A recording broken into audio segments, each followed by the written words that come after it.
तो हेलो साथियों, अस्सलाम वालेकुम। उम्मीद करता हूँ आप अच्छे होंगे। तो आज हम बात करने वाले हैं जो उर्दू का चैप्टर नंबर 2 है, यानी कि कक्षा 10 का जो चैप्टर नंबर 2 है, भाभी जान, उसका ऑब्जेक्टिव एंड सब्जेक्टिव के बारे में बात करेंगे। इससे पहले हमने आपको जो दूसरा चैप्टर है यानी कि भाभी जान, उसका ऑल डिटेल यानी कि पूरा चैप्टर हमने पढ़ा कर अपने यूट्यूब चैनल ज्ञापन एकेडमी पर अपलोड कर दिए हैं। जो लोग हमारी वीडियो को पूरा ना देखे हो, वो जाके पहले ही पूरा वीडियो देखे, उसको अच्छे से पढ़े, उसको अच्छे से समझे, उसके बाद आके हमारे ऑब्जेक्टिव एंड सब्जेक्टिव को मिला है। ठीक है, आइए हम लोग बिना देरी करे हुए पहला क्वेश्चन की तरफ देखते हैं। पहला क्वेश्चन है हम लोग का, सुहेल अजीम आबादी की पैदाइश कब हुई थी? तो आपको बताया गया है कि सुहेल अजीम आबादी की पैदाइश जो है 1911 ईस्वी में हुई थी। ऑप्शन ए इसका राइट आंसर हो जाएगा। ठीक है, आइए दूसरा नंबर क्वेश्चन देखते हैं। सुहेल अजीम आबादी कब वफात हुई थी, यानी कि सुहेल अजीम आबादी दुनिया से कब चले गए थे? तो आपको बताया गया था कि सुहेल अजीम आबादी का वफात जो है 1980 ईस्वी में हुई थी। ठीक है, ऑप्शन डी इसका राइट आंसर हो जाएगा। आइए तीसरा नंबर क्वेश्चन देखते हैं। सुहेल अजीम आबादी का असल नाम क्या था? तो आपको बताया गया था कि सुहेल अजीम आबादी का असल नाम जो है सैयद मुजीबुर रहमान है। अगर उस बोर्ड में पूछ देगा कि सुहेल अजीम आबादी का बचपन का नाम क्या था, तो आपको ये भी बताया गया था कि सुहेल अजीम आबादी का बचपन का नाम था सैयद मुजीबुर रहमान। इनका असल नाम भी था सैयद मुजीबुर रहमान। ठीक है, ऑप्शन ए इसका राइट आंसर हो जाएगा। आइए चौथा नंबर क्वेश्चन देखते हैं। सुहेल अजीम आबादी के पहले अफसानवी मजमूए के नाम बताएं। तो आपको 3 अफसानवी मजमू बताया गया था। पहला है चार चेहरे, दूसरा है आदमी के रूप, तीसरा है अलाव। तो इसमें पूछा गया सुहेल अजीम आबादी के पहले अफसानवी मजमुए का नाम क्या था? तो चार चेहरे, ऑप्शन बी इसका राइट आंसर हो जाएगा। ठीक है, आइए पांचवा नंबर क्वेश्चन देखते हैं। रुकैया भाभी किस अफसाने की किरदार है? तो आपको पता होगा कि रुकैया भाभी जो है भाभी जान, यानी कि ऑप्शन डी इसका राइट आंसर हो जाएगा। ठीक है, आइए छठा नंबर क्वेश्चन देखते हैं। रुकैया भाभी का अख्तर से क्या रिश्ता था? यानी कि रुकैया भाभी अख्तर की क्या लगती थी? तो रुकैया भाभी जो है अख्तर की रुकैया भाभी जो है अख्तर की देवर नहीं, देवर लगते थे शायद। हाँ, देवर लगते थे। ऑप्शन बी इसका राइट आंसर हो जाएगा। यानी कि रुकैया भाभी के अख्तर क्या लगते थे? तो देवर हैं लगते थे। ठीक है, आइए 7 नंबर क्वेश्चन देखते हैं। इनमें से सुहेल अजीम आबादी का मजमुआ कौन सा है? तो आपको बताया गया था आदमी की रूप, अलाव, चार चेहरे। तो यहाँ पे बताया गया है कि इनमें से सुहेल अजीम आबादी का मजमुआ कौन सा है? तो आदमी के रूप, ऑप्शन ए इसका राइट आंसर हो जाएगा। आइए 8 नंबर क्वेश्चन देखते हैं। अख्तर किस लड़की से शादी करना चाहता था? तो आपको लेसन में बताया गया था पढ़ाते वक्त कि अख्तर जो है जमीला नाम की एक लड़की थी, उससे वो शादी करना चाहते थे। ठीक है, ऑप्शन ए इसका राइट आंसर हो जाएगा। आइए 9 नंबर क्वेश्चन देखते हैं। सुहेल अजीम आबादी की पैदाइश कहाँ हुई थी? तो ये भी आपको बताया गया है कि सुहेल अजीम आबादी की पैदाइश जो है पटना में हुई थी। ऑप्शन ए इसका राइट आंसर हो जाएगा। आइए 10 नंबर क्वेश्चन देखते हैं। सुहेल अजीम आबादी के एक नावल का नाम क्या था? तो सुहेल अजीम आबादी का जो एक नावल था उसका नाम है बेजड़ के पौधे। ठीक है, ऑप्शन बी इसका राइट आंसर हो जाएगा। आइए 11 नंबर हम लोग क्वेश्चन देखते हैं। सुहेल अजीम आबादी ने कौन सा रोजनामा अखबार लिखा था? तो ऑप्शन क्या है? एसार, दूसरा है मतलब बी साथी, सी इहतदादो तफ्तन, या फिर डी कौमी आवाज। तो आपको बताया गया था कि सुहेल अजीम आबादी ने जो पहला अफसानवी मजमुआ जो लिखा था उसका नाम क्या था? रोजनामा अखबार जो लिखा था उसका नाम था साथी। ऑप्शन बी इसका राइट आंसर हो जाएगा। ठीक है, आइए 12 नंबर क्वेश्चन देखते हैं। रुकैया भाभी को कॉलेज से माहनामा कितना तनख्वाह मिलता था? तो आपको ये भी बताया गया था कि रुकैया भाभी को जो कॉलेज से जो माहनामा तनख्वाह मिलता था 400 रुपये मिलता था। कितना मिलता था? 400 रुपये। ठीक है, ये कोचिंग करती थी, मतलब कोचिंग पढ़ाती थी, उनको वहां से 50 रुपये मिलता था, यानी कि कुल मिला के 450 रुपये उनको हर माहनामा मिला करता था।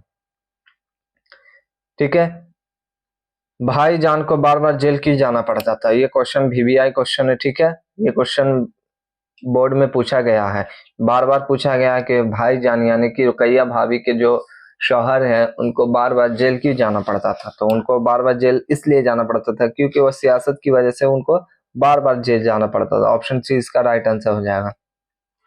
आइए 14 नंबर क्वेश्चन देखते हैं। सुहेल अजीम आबादी की इब्तिदाई तालीम कहाँ हुई थी। तो सुहेल अजीम आबादी की इब्तिदाई तालीम जो है नानिहाल में हुई थी। ठीक है, ऑप्शन बी इसका राइट आंसर हो जाएगा। आइए 15 नंबर क्वेश्चन देखते हैं। रुकैया भाभी की बेटी का क्या नाम था। तो रुकैया भाभी की जो बेटी का नाम था उनका नाम था रेहान। ऑप्शन ए इसका राइट आंसर हो जाएगा। ठीक है, आइए नेक्स्ट क्वेश्चन देखते हैं।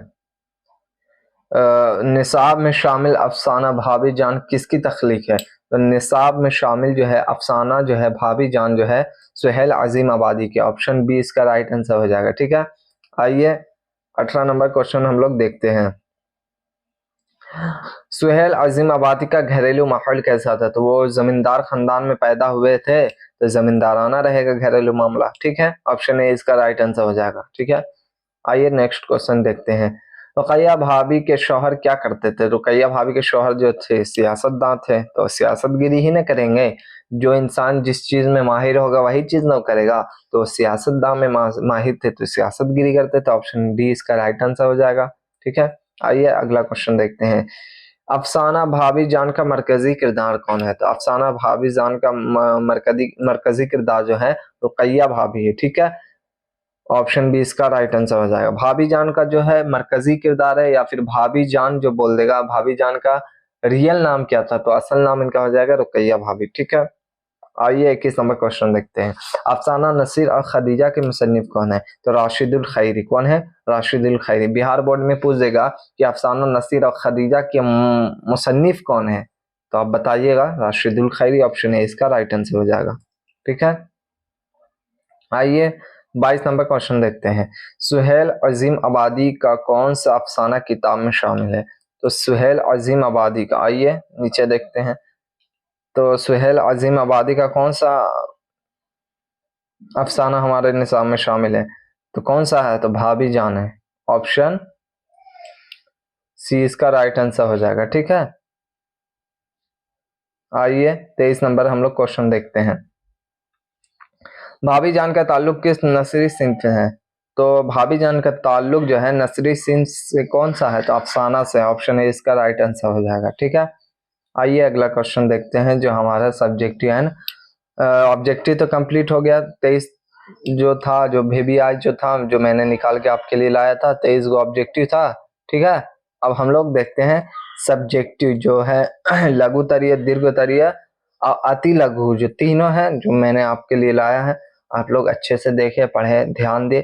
ठीक है, आइए मुख्तसर तरीन सवाल देखते हैं। पहले क्या पूछ रहा है कि सुहेल अजीम आबादी कहाँ पैदा हुए थे। तो सुहेल अजीम आबादी कहाँ पैदा हुए थे। तो आपको ये भी पता होगा कि सुहेल अजीम आबादी की पैदाइश जो है पटना में हुई थी। कहाँ हुई थी, पटना में पैदा हुए थे सुहेल अजीम आबादी। ठीक है, आइए दूसरा नंबर सवाल देखते हैं। सुहेल अजीम आबादी के बचपन का नाम क्या था।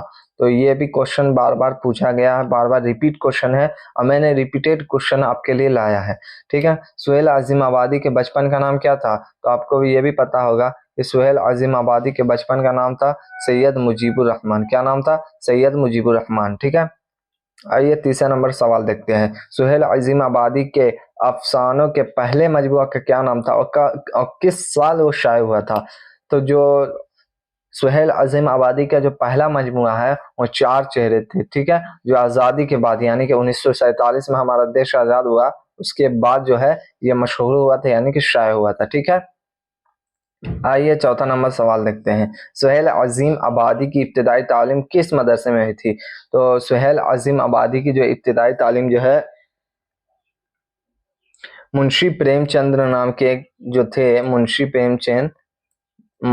प्रेमचंद नाम के व्यक्ति थे, उन्हीं के सरपरस्ती में इनकी इब्तिदाई तालीम हुई थी। ठीक है, आइए चौथा मुख्तसर सवाल देखते हैं। ठीक है, रुकैया भाभी के जिस देवर का किरदार कहानी में पेश किया गया है उसका नाम क्या था। तो आपको ये भी बताया गया कि रुकैया भाभी के जो देवर का किरदार है जो पेश किया गया उसका नाम है अख्तर। ठीक है, क्या नाम है? अख्तर। ऑप्शन अख्तर नाम है, ठीक है इसका जवाब। आइए दूसरा नंबर सवाल देखते हैं। रुकैया भाभी के शौहर को बार बार जेल क्यों जाना पड़ता था? आपको ये भी बताया गया है कि रुकैया भाभी के शौहर को बार बार जेल इसलिए जाना पड़ता था क्योंकि वह सियासी आदमी थे, ठीक है। सवाल पूछ देगा बिहार बोर्ड में कि रुकैया भाभी जो थे उनको, उनके हस्बैंड को यानी कि उनके शौहर को बार बार जेल क्यों जाना पड़ता था? क्योंकि वह सियासतगिरी करते थे, राजनीति करते थे, बार बार उनको जेल जाना पड़ता था। और फिर जब जेल से बाहर आते थे फिर उन पर एक और केस लगता था, फिर वो जेल चले जाते थे, ठीक है। इस तरीके से लिख देना है, ठीक है। आइए अगला क्वेश्चन देखते हैं। रुकैया भाभी किस लड़की की तालीम का खर्च खुद बर्दाश्त करती थी? यानी कि क्यों रुकैया भाभी जो है किस लड़की की तालीम यानी पढ़ाई का खर्चा उठाया करती थी? तो इसका जवाब है रुकैया भाभी सिम्मी नाम की लड़की, किस नाम की लड़की? सिम्मी नाम की लड़की का खर्च जो है बर्दाश्त करती थी क्योंकि वो एक गरीब लड़की थी, ठीक है। पूछ देगा बिहार बोर्ड में कि रुकैया भाभी रुकैया भाभी सिम्मी पूछ देगा कि रुकैया भाभी किस लड़की की तालीम का खर्च जो है बर्दाश्त क्यों करती थी? तो आपको बताना होगा रुकैया भाभी सिमी नाम की लड़की का खर्च जो है बर्दाश्त करती थी क्योंकि वह एक गरीब खानदान से ताल्लुक रखती थी। इस तरीके से आपको लिख देना है। आइए चौथा नंबर क्वेश्चन देखते हैं। रुकैया भाभी को सोने की चूड़ियां क्यों फरोख्त करना पड़ा? क्योंकि सिम्मी के जो बड़े भाई थे, सिम्मी के एक भाई था जिसका नाम तो नहीं बताया है, पर बस इतना बोला है कि सिम्मी का एक बड़ा भाई है जो एमए करता था, उसका फीस जमा करने के लिए रुकैया भाभी को सोने की चूड़िया को फरोख्त करना पड़ा, ठीक है। आइए तवील सवालात देखते हैं, ठीक है। पहला है रुकैया भाभी का सरापा कम अज कम 10 जुमलों में तहरीर करें। यानी कि रुकैया भाभी के बारे में आपको क्या समझ में आता है उसको पूरा 10 जुमलों में हमको बयान करना है। कितने? 10 जुमलों में। तो आपको पूरा पढ़ा के बता दिया गया है तो आप अच्छे से लिखे लेंगे आसानी तरीके से। ऐसे तो मैं जवाब लिख दिया हूँ, देख लीजिए। रुकैया भाभी के जिंदगी में बहुत मुश्किल चल रही थी, ठीक है। और उनके शौहर एक केस से छूटकर बाहर आते थे, फिर दूसरा केस पर उन पर लगता था और वो फिर से जेल चल जाते थे। इसी वजह से रुकैया भाभी टेंशन में रहती थी, ठीक है। ये लिख देना है। आइए दूसरा सवाल देखते हैं। यहाँ पे नंबर लिखना भूल गए थे, यहाँ पे आप लोग लिख 2 नंबर, ठीक है। रुकैया भाभी के किरदार को एक मिसाली किरदार बनाकर सुहेल अजीम आबादी ने कारी को हासिलन देने का काम किया है। इस ख्याल से आप किस हद तक इत्तेफाक करते हैं? इसका जवाब है रुकैया भाभी के किरदार जो है एक मिसाली किरदार बनाकर सुहेल अजीम आबादी ने कारी को हासिलन यह कहा है कि जिंदगी में कितनी भी बड़ी मुश्किल क्यों ना हो, कभी हार नहीं मानना चाहिए इंसान को। यही इसके बारे में कहा गया है। और इस कहानी में भी यही कहा गया है कि रुकैया नाम की एक भाभी थी, मतलब वो अपनी जिंदगी में इतनी मतलब मुश्किल में रहती थी पर कभी उन्होंने हार नहीं माना। उसी के बारे में इसमें लिख देना है, ठीक है। आइए तीसरा नंबर सवाल देखते हैं। सुहेल अजीम आबादी उर्दू के किस अफसाना निगार से बहुत ज्यादा मुतासिर थे और क्यों? तो इसका जवाब हो जाएगा सुहेल अजीम आबादी जो है उर्दू के अफसाना निगार प्रेमचंद के शख्सियत से बहुत मुतासिर थे, ठीक है। ये सवाल यहीं तक हमारा खत्म होता है। और आपको हमारा वीडियो अच्छा लगा हो तो आप हमारे वीडियो को लाइक शेयर कमेंट करना ना भूले। और आपको अगला क्लास में जो है हमारा चैप्टर नंबर फरार है यानी कि तीसरा चैप्टर, उसको मुकम्मल तरीके से कंप्लीट कर दिया जाएगा। आप जाके उसको भी पूरा देखे, उसका भी ऑब्जेक्टिव एंड सब्जेक्टिव अगले वीडियो में लाया जाएगा, ठीक है। तब तक के लिए अल्लाह हाफिज, मिलते हैं नेक्स्ट वीडियो में।